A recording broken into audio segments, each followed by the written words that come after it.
कभी सोचा है कि कुछ लोग हमेशा आगे कैसे रहते हैं?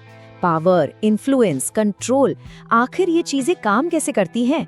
रॉबर्ट ग्रीन की एक बहुत ही कंट्रोवर्शियल किताब है, शक्ति के 48 नियम, जो इन्हीं सब सवालों के जवाब देने का दावा करती है।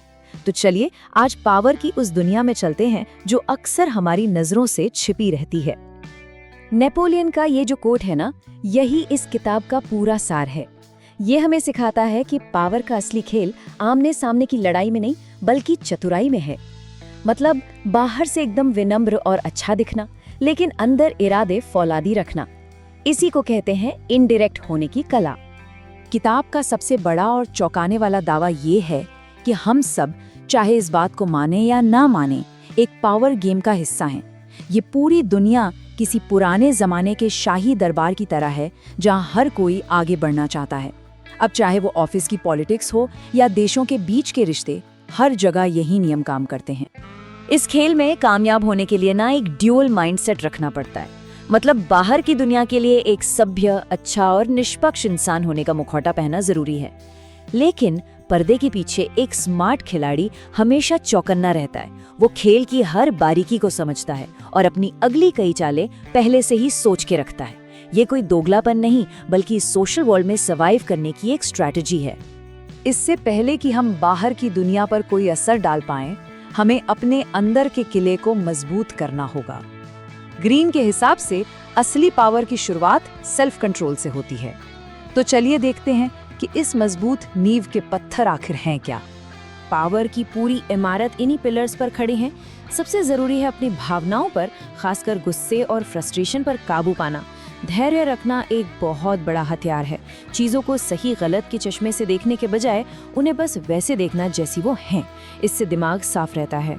अपने असली इरादे छिपाकर रखने से लोग अंदाज़ा नहीं लगा पाते कि आप क्या करने वाले हैं। और धोखे की कला का मतलब है कि जो आप दिखाते हैं जरूरी नहीं कि वही सच हो। ये दूसरों को कंफ्यूज रखने का एक तरीका है। और यही वजह है कि इमोशनल कंट्रोल इतना ज्यादा जरूरी है। गुस्सा और बाकी तेज भावनाएं हमारी सोचने समझने की शक्ति को हाईजैक कर लेती हैं। और जब हम साफ तौर पर सोच ही नहीं सकते, तो सही चाल कैसे चलेंगे? पावर के इस गेम में एक ठंडा दिमाग ही सबसे बड़ा हथियार है। ठीक है, तो जब अंदर का किला मजबूत हो जाए, तब वक्त आता है बाहर की दुनिया में अपनी पहचान बनाने का। यहाँ सब कुछ इस बात पर टिका है कि लोग आपको देखते कैसे हैं।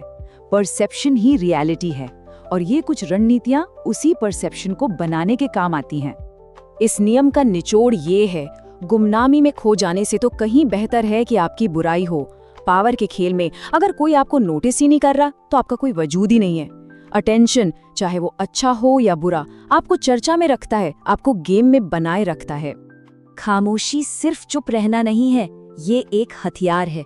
जब आप कम बोलते हैं तो आप ज्यादा रहस्यमयी और समझदार लगते हैं। आपकी खामोशी सामने वाले को परेशान कर देती है, और वो उस खालीपन को भरने के लिए ज्यादा बोलने लगता है। और ऐसा करते हुए वो अनजाने में ही अपने प्लान्स और अपनी कमजोरियां बता जाता है। जब आपकी कामयाबी ऐसी लगे ना जैसे वो बिना किसी मेहनत के मिल गई हो, तो लोग आपकी काबिलियत को जादुई मानने लगते हैं। वो आपकी पीछे की मेहनत और तरकीबें नहीं देख पाते, जिससे आपकी पावर के चारों ओर एक रहस्य का घेरा बन जाता है। इससे ऐसा लगता है कि आपके लिए कुछ भी नामुमकिन नहीं है।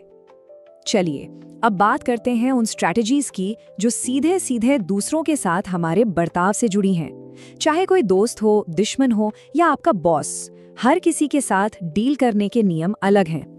किसी बहस में जीतकर एक पल की खुशी तो मिल सकती है, लेकिन लंबे समय के लिए आप एक दुश्मन बना लेते हैं। किताब कहती है कि अपनी बात साबित करने का सबसे अच्छा तरीका शब्दों से बहस करना नहीं, बल्कि अपने काम से उसे साबित करके दिखाना है।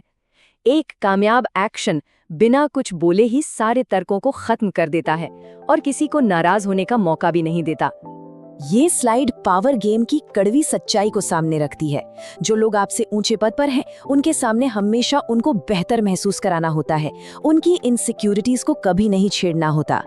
लेकिन जब बात दुश्मन की हो, तो कोई रहम नहीं। आधी अधूरी जीत भविष्य में और बड़े खतरे को दावत देती है। इसलिए दुश्मन को दोबारा उठने का कोई मौका नहीं देना चाहिए। आखिर में ये किताब हमें सिखाती है कि पावर सिर्फ एक हथौड़ा नहीं है जिससे दूसरों को कुचला जाए, बल्कि ये एक छेनी है जिससे हम अपनी किस्मत को अपने हिसाब से तराश सकते हैं। ये एक कला है जिसे प्रैक्टिस और समझदारी से सीखा जा सकता है। शायद इस किताब का सबसे गहरा सबक यही है कि इस गेम से बाहर निकलने का कोई रास्ता ही नहीं है। जो लोग कहते हैं ना कि मैं इन सब खेलों में यकीन नहीं करता, वो अक्सर सबसे माहिर खिलाड़ी होते हैं। वो अपने भोलेपन या अपनी नैतिकता को एक हथियार की तरह इस्तेमाल करते हैं ताकि दूसरे उन पर आसानी से भरोसा कर लें और अपना गार्ड नीचे कर दें। तो इस खेल में हमारे सामने 3 में से एक भूमिका चुनने का ऑप्शन होता है। पहला है इनकार करने वाला, जो ये मानने से ही मना कर देता है कि कोई खेल चल रहा है और आखिर में दूसरों का मोहरा बनकर रह जाता है। दूसरा है अनाड़ी, जो पावर से खेलने की कोशिश तो करता है लेकिन नियम नहीं जानता और खुद का ही नुकसान कर बैठता है। और तीसरा है कलाकार, जो नियमों को समझता है, प्रैक्टिस करता है और इस कला का मास्टर बन जाता है। तो सवाल ये है कि आप कौन हैं? क्या आप खेल से इनकार करते हैं? क्या आप इसमें अनाड़ी हैं या फिर आप शक्ति के कलाकार बनने की राह पर हैं? इसका जवाब आपको अपने अंदर ही मिलेगा।